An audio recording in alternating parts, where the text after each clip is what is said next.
distinctly remember that night at the bistro. I couldn't share the hard facts with you, like what month it was or what the weather was like. Presumably chilly. I was a freshman in high school and I wore skinny jeans with plaid Dexter shoes. It was 7 o'clock at night. I sat crisscross on the floor near people I no longer speak to. I had never met her before, merely seen her in school. She was young and beautiful, and she still is. She stood before the mic with confidence and poise, and she told us that she had not personally dealt with literal or hypothetical scars, so she attempted to take the vantage point of someone who had. She spoke of blackbirds and sung song lyrics mid-poem. I wasn't quite sure how I felt. This was the first time I had actually heard poetry read aloud, let alone performed. I noticed birds fluttering on her wrist. From that moment forward, I wanted to thank her for organizing every open mic, poetry slam, writing workshop, social gathering, and international competition. I wanted to thank her for presenting myself and all these other teens with incredible opportunities we probably would not have found on our own. I wanted to thank her for putting our community on the map and for reasons worth talking about. I wanted to thank her for never giving up and for disregarding all of the negative criticisms and objections of her actions and ideas. And I wanted to thank her for an abundance of other things. So, here it goes.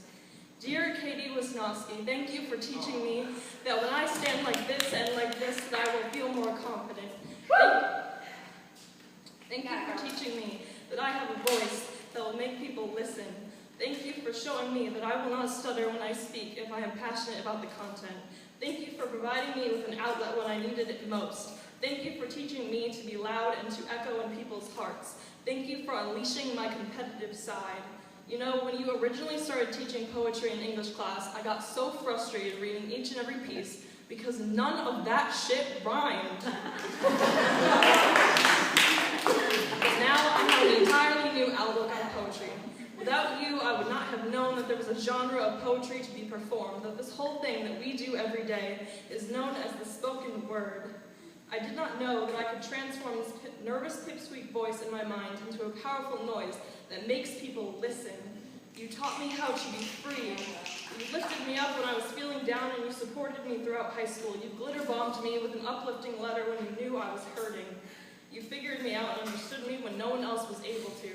Thank you for being kind and wonderful. Thank you for giving me a place where I can break ground. Yeah. I am endlessly blessed to have met you, but what I appreciate from you most is that, like those birds on your wrist, you taught me how to fly. Thank you.